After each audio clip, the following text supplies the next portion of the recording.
L'appel de Dieu a retenti un jour à nos cœurs, ou plutôt à nos oreilles, puisque nous sommes très peu nombreux à l'avoir entendu avec une voix audible, et nous avons répondu. Nous sommes entrés dans cette nouvelle manière de vivre que le Seigneur nous proposait, dans une nouvelle manière de considérer le monde, une manière de vivre gouvernée par la foi. Nous avons mis notre foi et notre espérance dans les paroles du Christ et nous avons cru que la réalité spirituelle participait pleinement au monde matériel.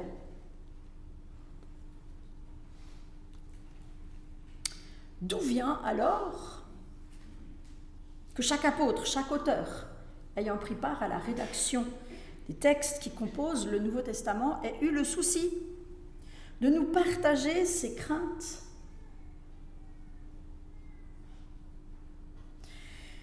quant à un éventuel laisser-aller spirituel.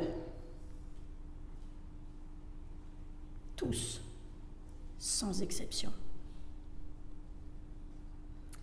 L'apôtre Paul, par exemple, nous dit que c'est pour la liberté que Christ nous a affranchis. Nous avons vu lors des dernières prédications que cette liberté n'était pas la liberté de pécher, mais bien la liberté d'avancer dans la présence de Dieu, libre de l'esclavage du péché. Et pourtant, alors que nous sommes dans cette marche pour la liberté, l'apôtre Paul nous dit « Demeurez fermes ».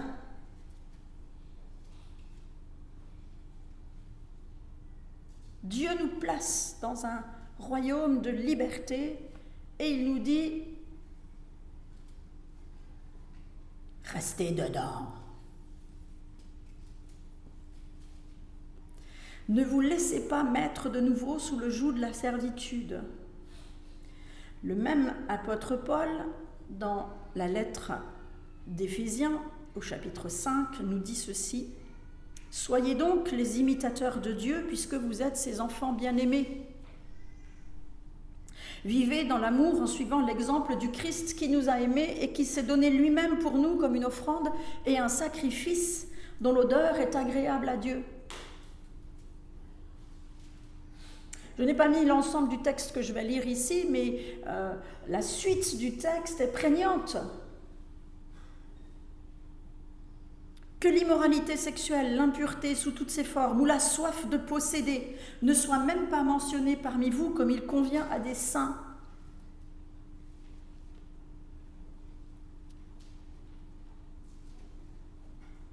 Ah mais quand même, pourquoi c'est nécessaire de le dire ?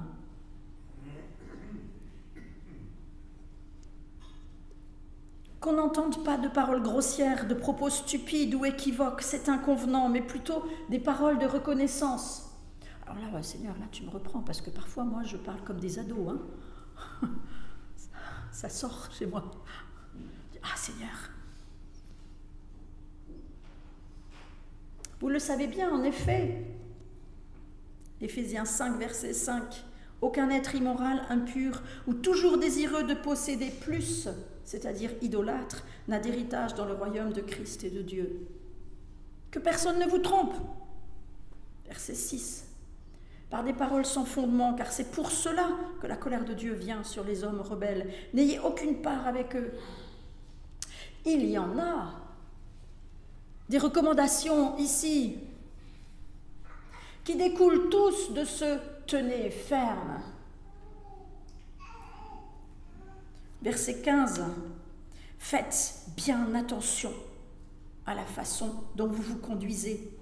Ne vous comportez pas comme des fous, mais comme des sages. Je ne pense pas que j'ai mis le texte, non.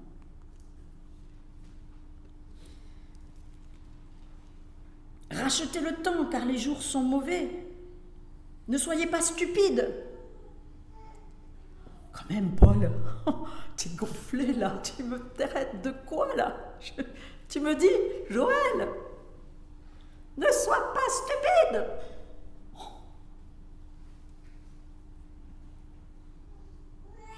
Et il dit cette parole aussi, réveille-toi, toi qui dors. Relève-toi d'entre les morts et Christ t'éclairera. Et on peut se dire, ouais, c'est pour les non-chrétiens. C'est les non-chrétiens qui sont entre les morts.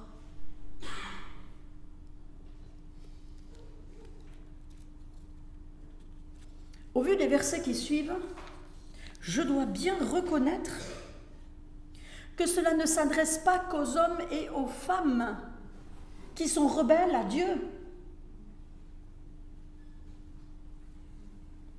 Parce que ces deux versets, réveille-toi, ô toi qui dors, et faites donc bien attention à la manière dont vous vous conduisez, ils se suivent. C'est à nous que Paul dit ça. Réveille-toi. Vérifie si tu n'es pas en train de dormir. Pierre dit la même chose avec ces mots dans sa première épître. Il dit « Affermissez vos pensées, soyez sobres, ayez une parfaite espérance en la grâce. » Pourquoi tous ces hommes de Dieu nous parlent de cette manière? Parce que avant même la survenue sur notre terre des scientifiques, ils connaissaient spirituellement un certain nombre de principes, dont celui-ci. Alors un jour, je vous ai parlé d'un poisson qui avait 4 yeux, vous vous souvenez, l'anableps, hein, réalité, ce poisson qui symbolise notre foi chrétienne, notre vie chrétienne. On voit avec les yeux dans la réalité du monde et puis 2 yeux, 2 rétines pour voir dans la réalité spirituelle en même temps. Maintenant, on passe à l'entropie. C'est quoi l'entropie? C'est un effet thermodynamique qui a été découvert en 1865 par un scientifique dans le cadre des travaux d'un autre savant qui s'appelait Sadi Carnot. On a beaucoup de places Carnot en France. Personne ne sait d'où ça vient. Personne ne connaît Monsieur Carnot. Monsieur Carnot a découvert les fondements de cet effet thermodynamique qui a après été développé par un autre savant qui s'appelait Rudolf Clausius. Je ne sais pas de quelle origine il est. Et ce principe de l'entropie est fondamental dans nos vies chrétiennes, comme l'anableps. Parce que ce principe se définit comme la mesure du degré de désordre d'un système. Et ça fonctionne comme ça. 2 systèmes séparés. Le chrétien, le monde. Alléluia, pas de problème. Eh ben non. Eh ben non. Eh ben non. La réalité, c'est ça. Il n'y a pas de séparation entre le monde et nous. Pourquoi? Parce qu'il est là, le monde, tout autant que là-bas. Lorsque biologiquement, physiquement, on ouvre une vanne, aussitôt en l'espace, parfois très rapidement, parfois plus lentement, selon les matériaux donnés, les deux se mélangent. Ça, c'est la règle. Le glissement inexorable de l'univers, a dit ce scientifique, vers un désordre croissant.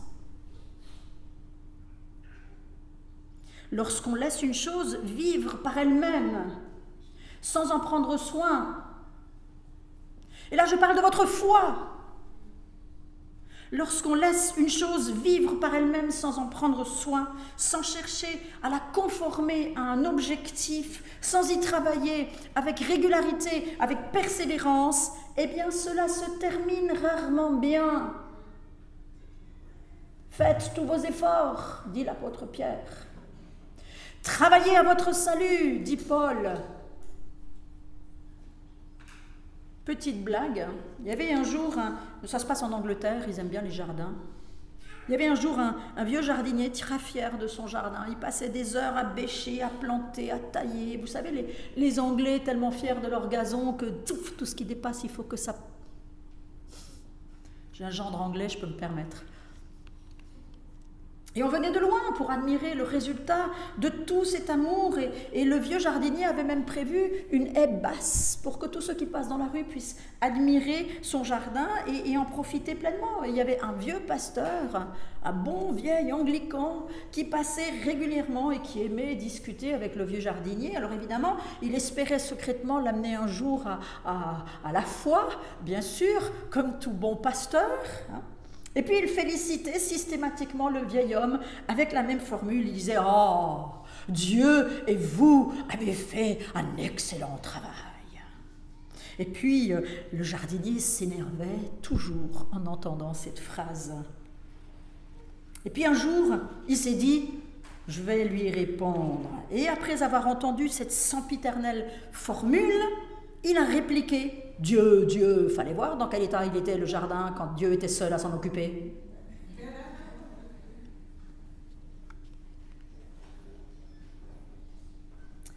Le Christ en parle de l'entropie lorsqu'il dit dans le jardin de Gethsémanée à ses disciples.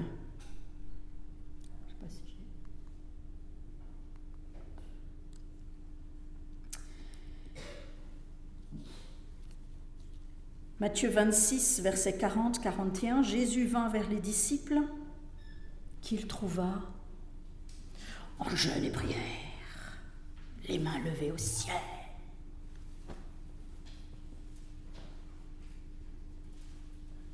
Endormis. Ils savaient ce qui allait se passer. Jésus leur avait dit « endormis ». Et Jésus dit à Pierre, « Vous n'avez pas pu veiller 1 heure avec moi. » Vous entendez la tristesse du cœur de Jésus, là? Vous n'avez pas pu veiller 1 heure avec moi. Veillez et priez, afin que vous ne tombiez pas dans la tentation, parce que l'esprit est bien disposé,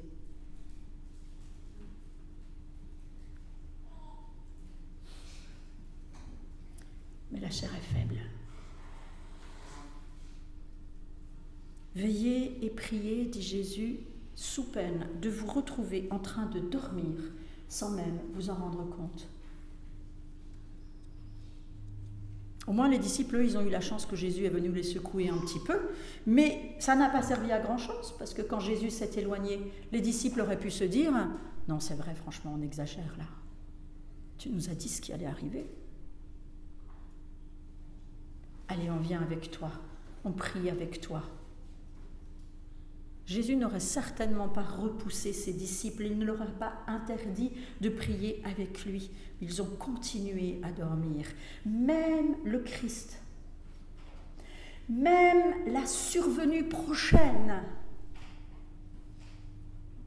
de la mort sur la croix n'a pas pu empêcher les disciples de se rendormir à nouveau. Alors qu'est-ce que ça signifie dormir ? Eh bien, tout simplement le contraire de veiller. Soit je veille, soit je dors.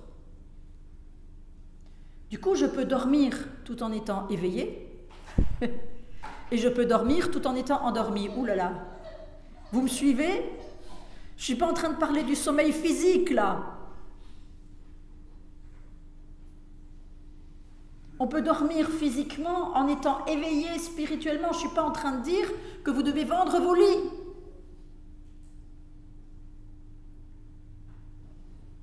Veillez sur mes voies, sur le chemin sur lequel je marche. Veillez à mes choix. Veillez à mes décisions, à mes attitudes. Oh, ça va tellement vite. Les 2 derniers jours, je me suis pris une baffe monumentale. Je me suis retrouvée dans une colère noire que je n'ai absolument pas gérée. Et il y a des témoins dans l'église. Il y a des frères et sœurs qui m'ont vu en colère, avec des mots qui dépassaient ma pensée. Et je n'ai pas géré. C'est pas parce que je suis pasteur que je suis mieux que vous, hein. Moi aussi, j'ai des combats. Je pensais avoir réglé le problème qui a déclenché ma colère, Et en fait, il s'est avéré que non. Peut-être que je n'ai pas assez veillé. Peut-être que je n'ai pas assez creusé pour vérifier le fond de mon cœur. Est-ce que vraiment il n'y avait plus de rancune? Veillez à mes attitudes,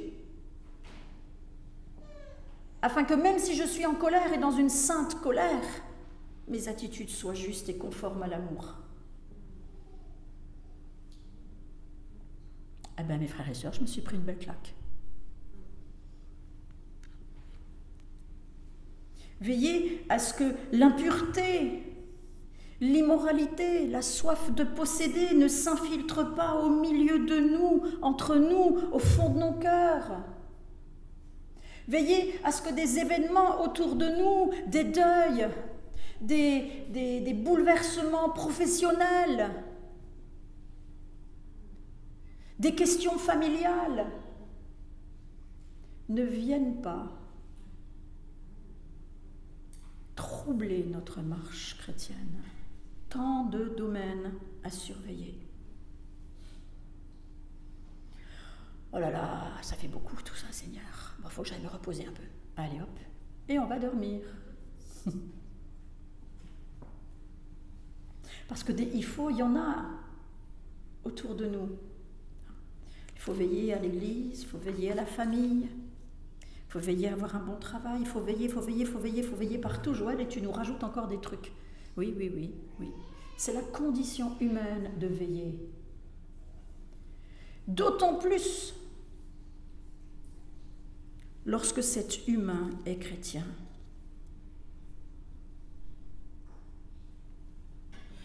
Avec cette immense liste d'obligations, il faut veiller à la famille, l'église, l'argent, le cœur, le bon ordre de ceci, eh bien, avec toutes ces choses, on en arrive rapidement à oublier la puissance de vie qu'il y a dans le Christ. Oui, frères et sœurs, nous devons veiller. C'est impératif. Mais veiller à ne pas se priver de la grâce et de la puissance du Christ, c'est la première des choses. Dans un autre domaine, que celui dont j'ai parlé par rapport à la baffe que j'ai prise vendredi, il m'est arrivé d'accepter dans ma vie des choses inacceptables. Par exemple, depuis 24 ans, je suis atteinte d'une MIS-C. Je suis en train de vous ouvrir ma vie, là. Je suis atteinte d'une MIS-C, une maladie inflammatoire des côlons et des intestins. Et j'ai accepté cette maladie. On m'a dit, c'est incurable. Il faut juste veiller pendant toute ta vie à ce que tu fasses un certain nombre de choses correctement. Pas de stress, tu gères le stress, tu fais ça. Il faut que tu fasses ça, il ne faut pas que tu manges ceci. La liste, quoi. Sur mon frigo, j'ai 3 régimes. Alors, quand je suis dans tel état, il faut que je fasse ça. Quand je suis dans tel état, il faut que je fasse ça. Quand je suis dans tel état, il faut que je fasse ça. Oh, c'est chaud. Et j'ai bien suivi les il faut.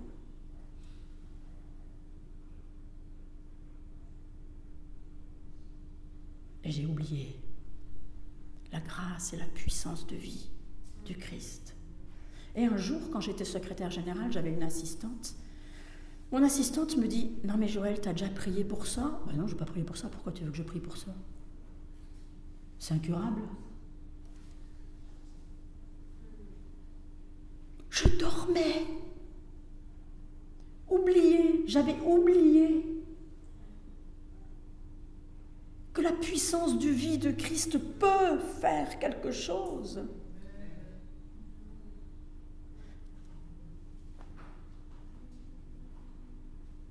Alors depuis, le Seigneur ne m'a toujours pas guéri, mais depuis je prie. Et depuis je dis, Seigneur, si tu veux me guérir, guéris-moi. Je ne crois plus, je n'accepte plus l'idée que la guérison n'est pas possible. Il y a des œuvres stériles des ténèbres, frères et sœurs, qu'il est facile de dénoncer.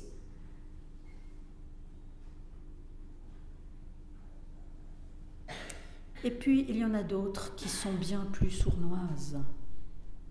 Et chacun d'entre nous sommes susceptibles de nous laisser avoir, de nous laisser tromper, sur dans des domaines particuliers. J'ai beaucoup apprécié cette invitation à se laisser sonder par Dieu.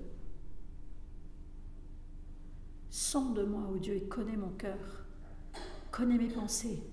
Allez, vas-y, Seigneur, dis-moi où je marche sur la mauvaise voie, parce que moi, je ne le vois pas.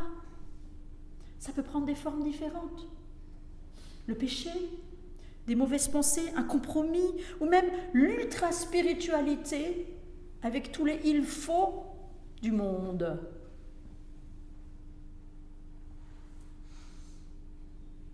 Il nous appartient de veiller. L'enlisement progressif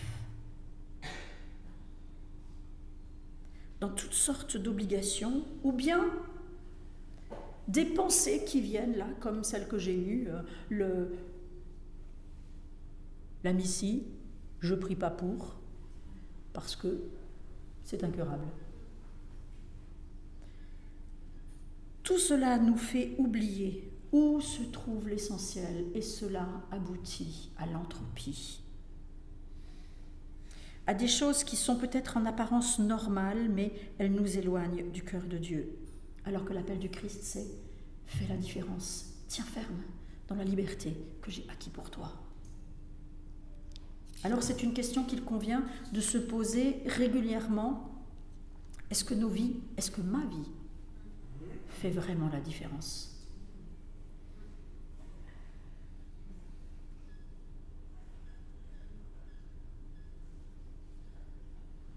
Est-ce que ta vie fait la différence ?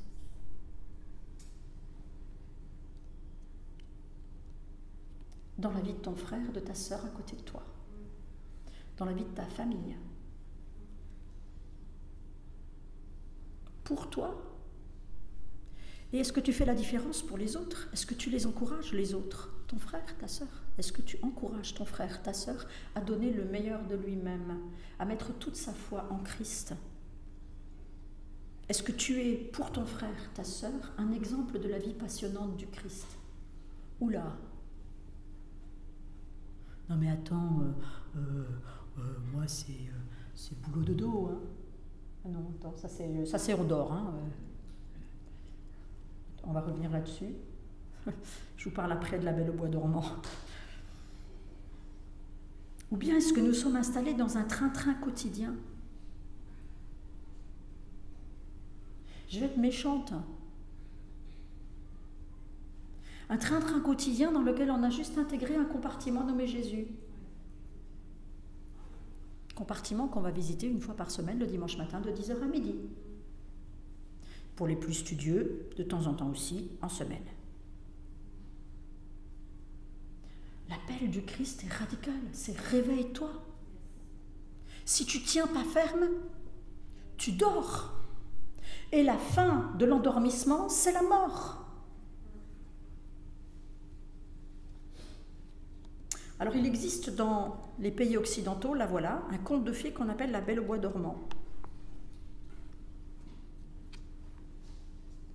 Didier, tu vois, la jeune fille blonde là, c'est toi. Francis, c'est toi aussi, hein ? Gabriel, c'est toi.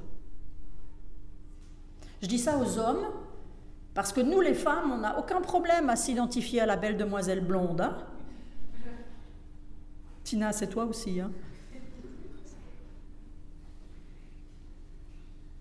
Il n'y a que l'amour qui puisse nous réveiller de notre sommeil si nous sommes endormis.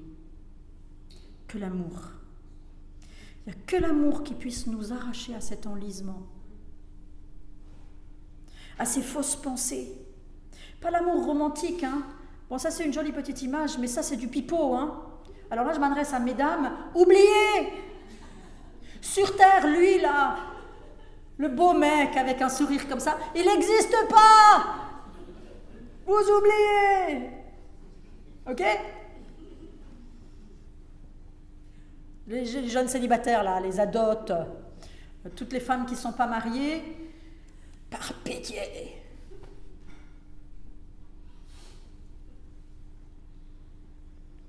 Pas l'amour romantique, mais l'amour véritable. L'amour fou, celui qui donne tout, l'amour de Jésus. On retrouve cet amour dans la Bible, dans un livre qu'on lit peu, dans le livre du Cantique des Cantiques. C'est le livre qui parle le plus de sommeil et de réveil. Relisez-le dans cette optique-là. On y voit un homme, sûrement un prince, qui vient réveiller sa belle pendant la nuit, pendant qu'elle dort. Et c'est pour vous, messieurs, la belle, c'est vous, je rappelle. Pas que vous vous disiez, ça ne me concerne pas, c'est des histoires de nana.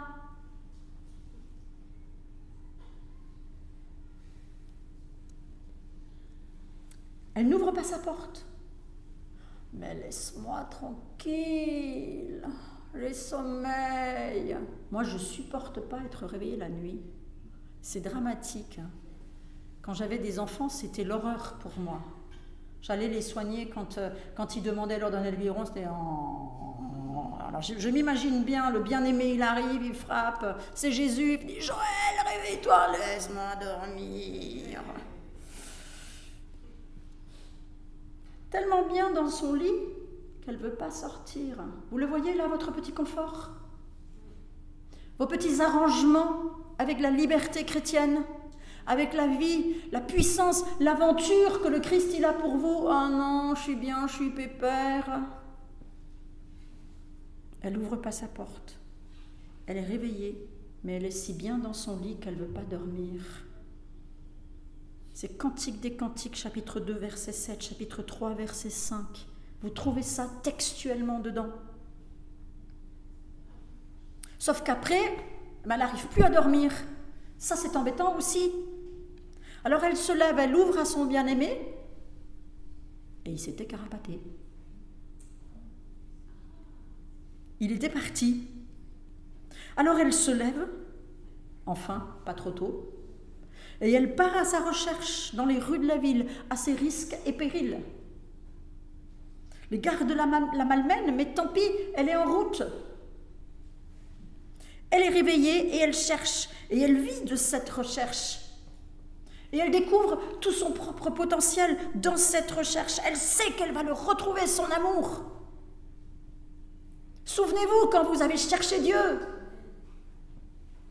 vous étiez un peu fou. Enfin, je ne sais pas vous, moi j'ai appris l'arabe pendant 3 ans parce que quand je cherchais spirituellement, je me suis dit peut-être que c'est dans le Coran. Alors j'ai appris l'arabe. Et puis j'ai lu la Bhagavad Gita. J'ai rien compris. Je me dis c'est pas ça. On est fou quand on cherche Jésus et puis quand on le trouve. Quand on le trouve, cet amour, on est rayonnant. Rayonnant de ce premier amour. L'être humain privé d'amour est comme la belle au bois dormant, plongé dans un sommeil sans fin. Il y a des hommes et des femmes à qui personne ne rendra jamais le service de les mettre en route, de libérer, de réveiller en eux les richesses captives. Et tous les chrétiens qui sommeillent, qui sont assoupis sous le poids des responsabilités ou des obligations qu'ils se sont données à eux-mêmes, des attentes,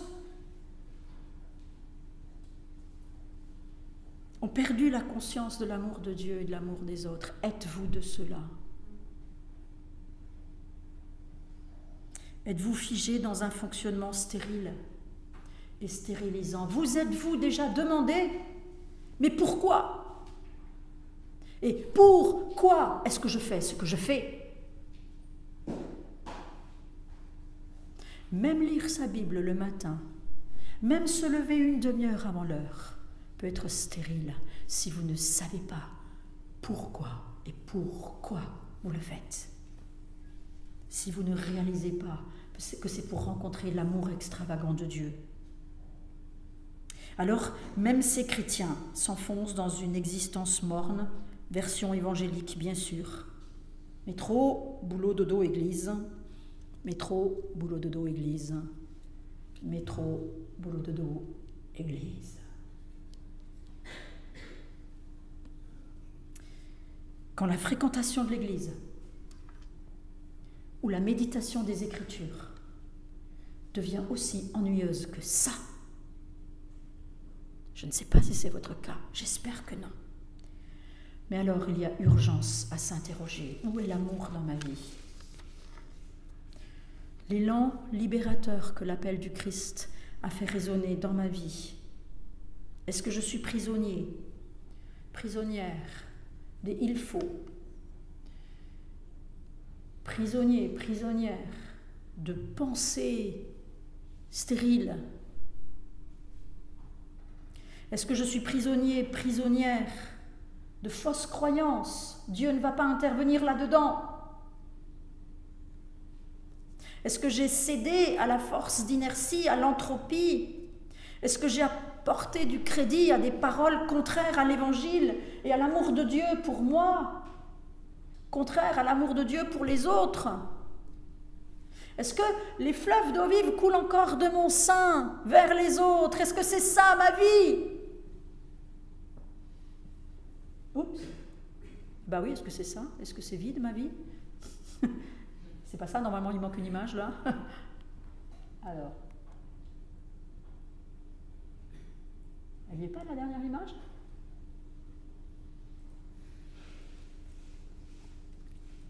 La dernière image, les fleuves d'eau vive.